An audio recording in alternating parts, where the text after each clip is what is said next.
Be yourself. You've heard it all your life. Very often it's followed with, or preceded by, actually, just. Just be yourself, as though being yourself was some lower element, a common, ordinary place to be. Just be yourself. And yet, beloved masters, when you consider being yourself,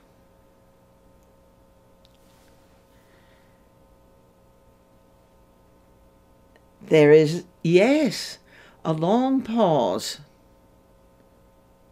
What is it? Be myself. Well, this is how I be myself. Or, that's just how I am.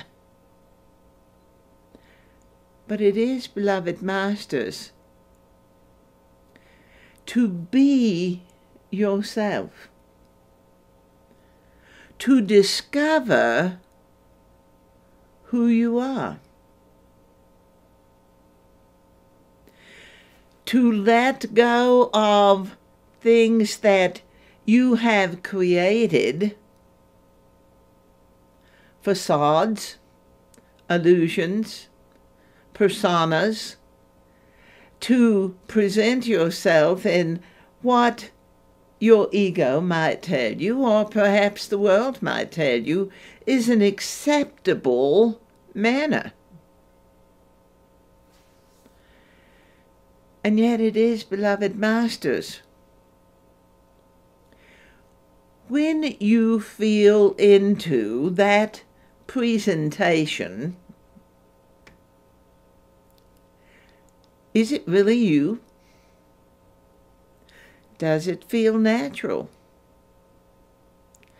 Is it comfortable in your solar plexus? Are you trying to be something? And do you, beloved masters, even remember why you are trying to be something? Are you attempting not to be something?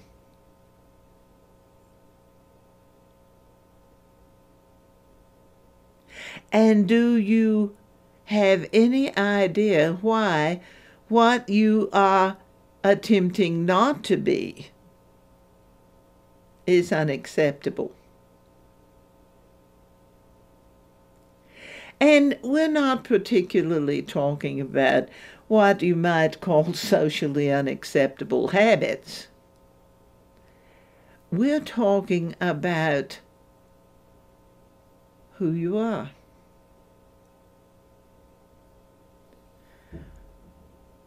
Why do you talk the way you do? Do you talk the way you do out of rebellion? Do you talk the way you do to keep a distance? Do you speak high because you're afraid to really get in touch with yourself? Or do you speak exceptionally low because you were told that when you speak low, it's either sexual or it proves that you're grounded? And this is not a criticism, beloved masters.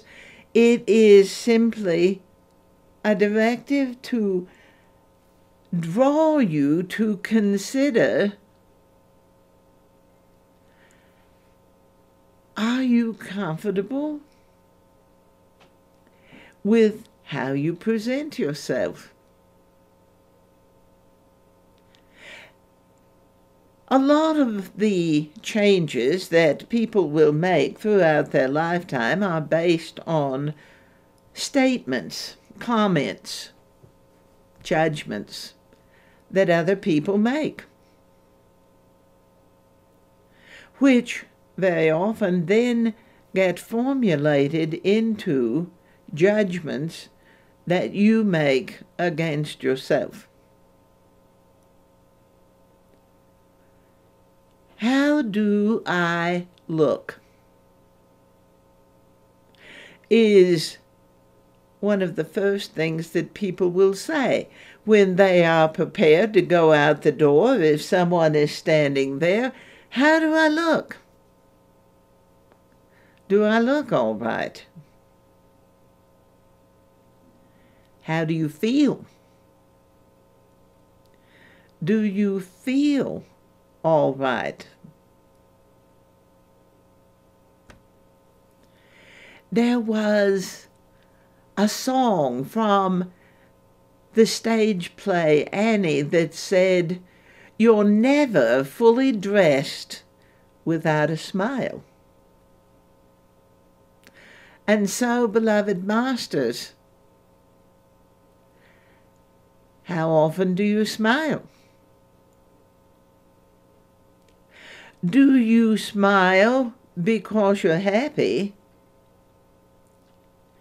Or do you smile because you've been told that to look pleasant is far more attractive than to look serious or to scowl? There are some people who just smile at everything. And yet, if you said, "Now, why did you smile about that?" they couldn't say. And again, beloved masters, these are not critical judgments. These are observations for you to make. And how do I feel about that? And you may realize as you are examining yourself, how do I look? How do I speak? How do I act? You may begin to get in touch from the Lord God of your being with elements of rebellion. I will scowl if I want to. I will frown if it pleases me. Why should I have to look like that? Why should I have to act like that? And one of the most familiar gestures of putting people at a distance, crossing your arms across your chest and closing off the power center of your solar plexus. Some people cross their arms higher, across their heart, in defense of the pain of rejection. And some people cross their arms lower across the solar plexus to prevent invasion, but also to deny into me see, allowing anyone to get energetically close enough to really find out who you are. And so it is. To be yourself, really, beloved masters, is how you were created. it is divinely appropriate. And it sounds so easy. Be yourself. And then you began to touch into all the things that have gone into making you present yourself as you do.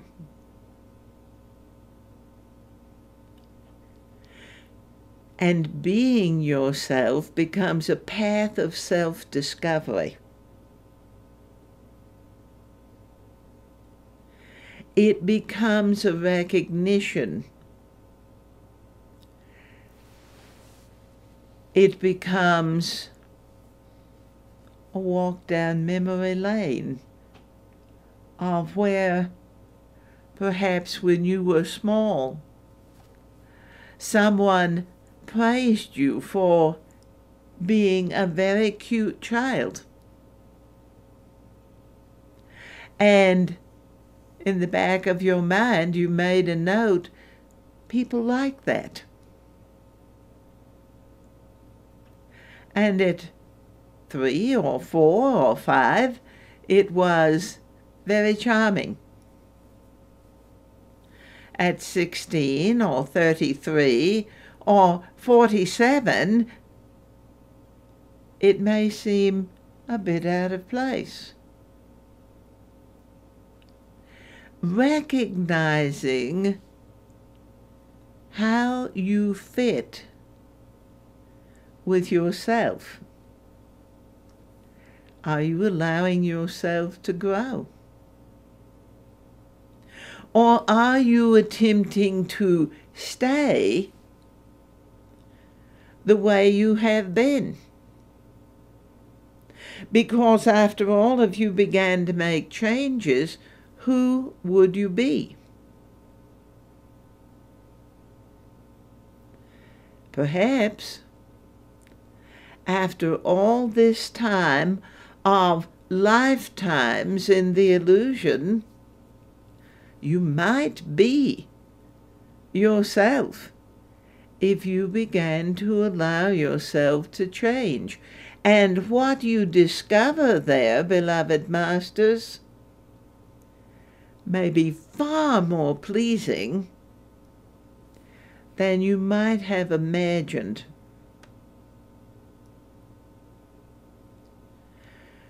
To really be yourself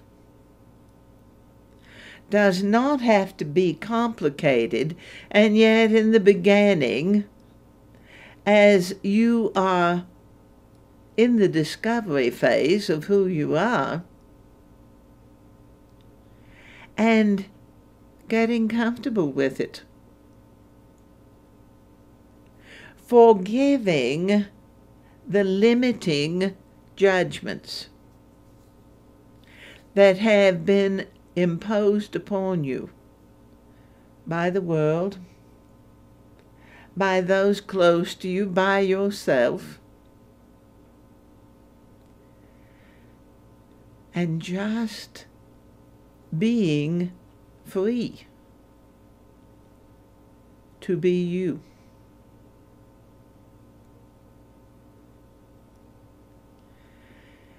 And so we have spoken about the violet blender and how you can put absolutely everything into it. So as you are forgiving these limiting judgments against yourself, as perhaps wounding memories come to your mind, put them in the blender. Perhaps there may be a stellar moment where you were successful, where you were praised, where you felt loved. that you were in that moment a shining star. Put that in the blender.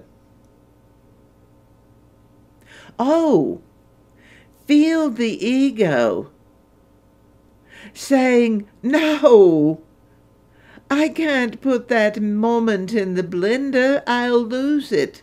No, you won't.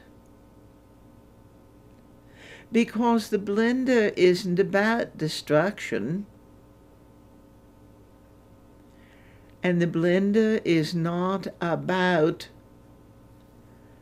messing up the good things with the bad things. It's about an alchemical translation of energy to bring everything into a harmonious balance. It will not truly take the edge off the sweet moments, but it certainly, beloved masters, can take the bitterness out of the terrible ones.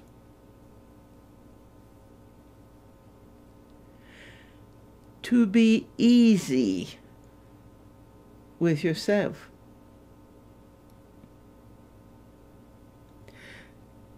A great portion of humanity, if called to stand before a crowd,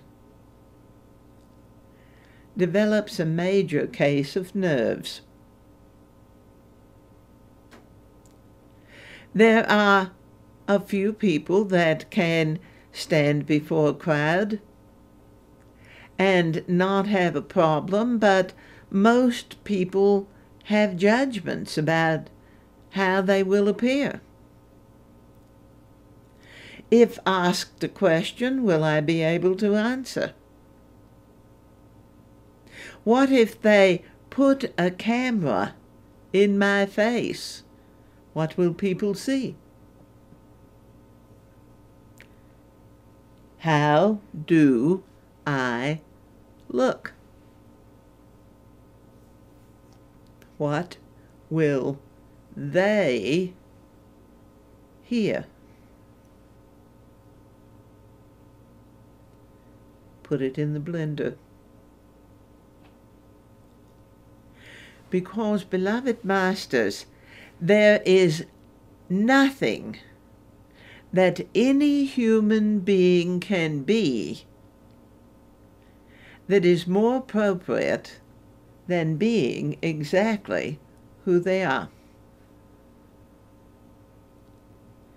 The best, brightest, most beautiful, and honestly, masters, the most believable thing that you can be is yourself. And quite frequently you hear people say, oh, I want to be that personality. I want to be like the masters. I want to be you rather than being I.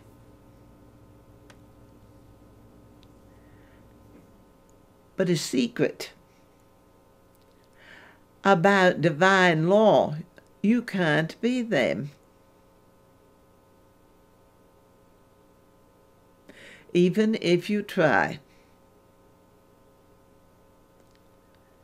And so to be you, because you absolutely have a first-hand connection to you. So, coming to a place where you began to really, genuinely, honestly let go of the limiting judgments that have held you back.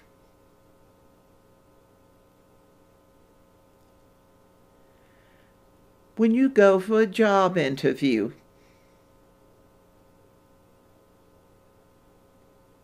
how fully convinced are you that you are just exactly what they are looking for.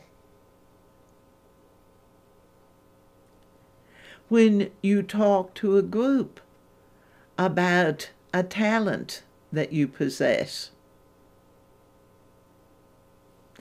can you actually be excited about your talent? You may be able to be excited about what is created, but can you allow you to be the one that is creating? Not better than anyone else, but different than anyone else. Because the truth of it is, this is a planet of masters. Master magicians, master creators, master designers, master crafters, master artists, musicians, writers, storytellers, masters in so many ways. And if you will not share your gift, the gift of yourself, with the world must do without it. Because no one else on the whole of the planet is capable of giving your gift.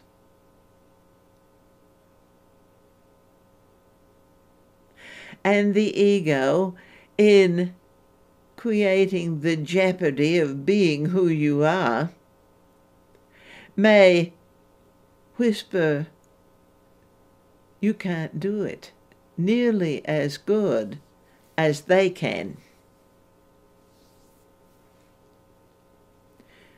And it isn't about that kind of a measure. It's about the treasure that you have come to give by being who you are. The treasure of you. The beautiful, amazing, wondrous, priceless treasure of being you. Dearly beloved, amazing, wondrous, divine, powerful magicians,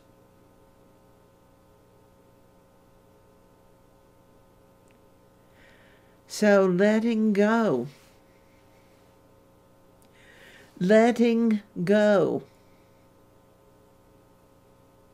of the judgments,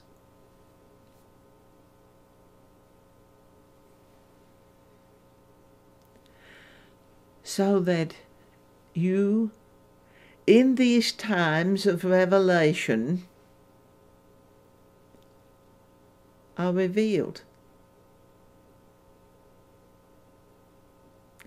And for me to say that, and a lot of people may unconsciously reach as though they are drawing a garment around them, as though they have found themselves naked and exposed, being revealed for who you are.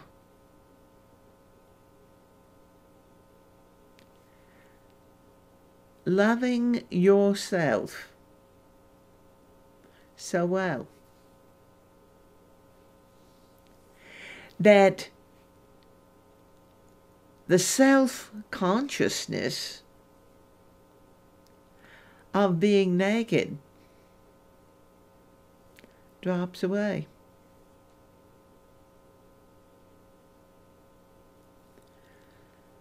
The illusion has made cruel judgments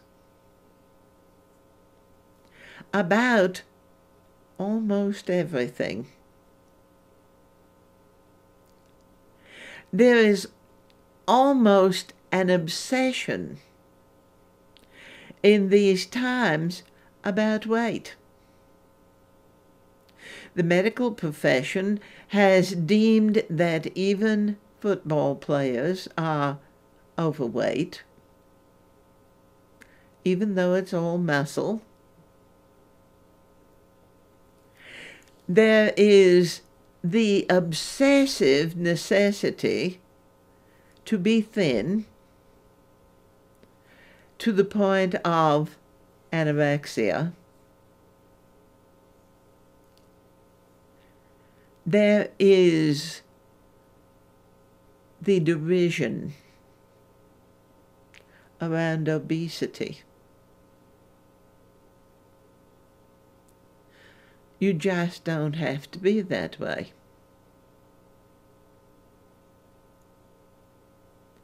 And it is not to make excuses. If you find yourself thin, so be it. But if you're forcing yourself to be thin because you believe that you carry too much weight, and you're not being yourself in it, you're trying to make an image,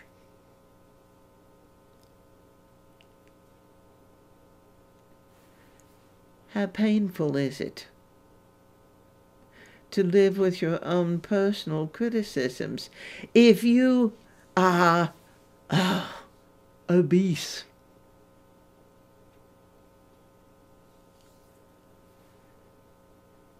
And oh, the world loves to spit the word fat out.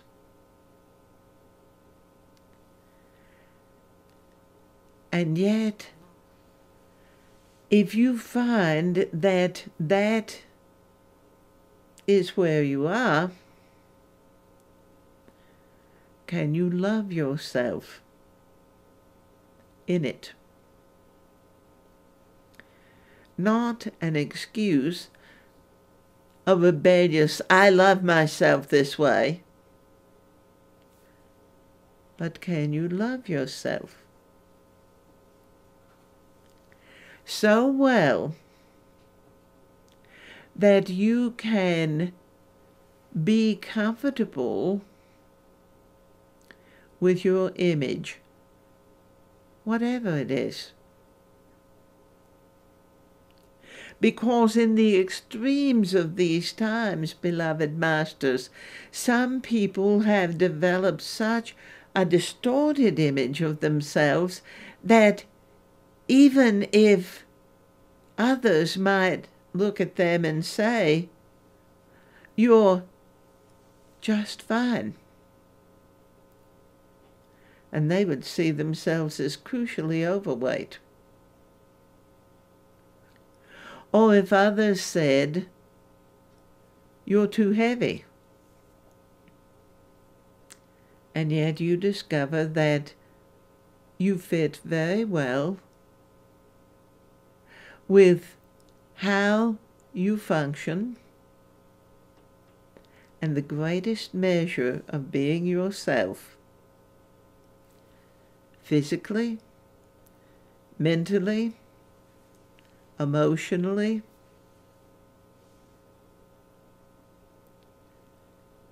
are you happy being you? How does it feel for you to be yourself?